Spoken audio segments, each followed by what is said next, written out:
Friends, ఇంట్లో పాలు గరం చేసేటప్పుడు మనం ఏ చిన్న పొరపాటు చేసినా, మర్చిపోయినా, టీవీ చూసినా, లేకుంటే మొబైల్ చూసుకుంటూ ఉన్నా గానీ, చిన్న మిస్టేక్ అవ్వడం వల్ల పాలు మొత్తం పాడైపోతాయి.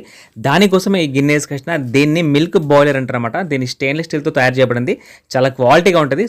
దీనిలో పాలు పోయడం వల్ల అడ్వాంటేజ్ ఏంటంటే, మనకు పాలు అస్సలు పొంగిపోవు, అస్సలు వేస్ట్ కావు. అంటే మనం కొద్దిగా చూడడం మర్చిపోయినా గానీ పాలు బయటికి రావన్నమాట. దానిలో సేఫ్‌గా ఉంటాయి.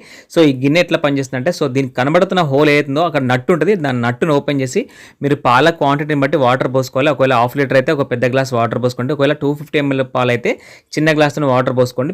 పోసుకొని దాన్ని నట్టు ఫిట్ చేయండి. ఫిట్ చేసిన తర్వాత మనకు పాలు గరమైన తర్వాత ఆటోమేటిక్ మనకు ఇది విజిల్ బయటకు వస్తుందన్నమాట. సేమ్ కుక్కర్ లెక్క. ఆ విజిల్ని బట్టి మనం అర్థం చేసుకోవచ్చు పాలు ఆల్మోస్ట్ గరం అయిపోయాయని చెప్పేసి. సిమ్‌లో మంట పెట్టుకోవాలి. మంట పెట్టుకొని ఒక 10 minutes పెట్టామంటే ఆల్మోస్ట్ గరం అయిపోతాయి. విజిల్ సౌండ్ వస్తుంది. మనం బంద్ చేసుకోవచ్చు ఈజీగా.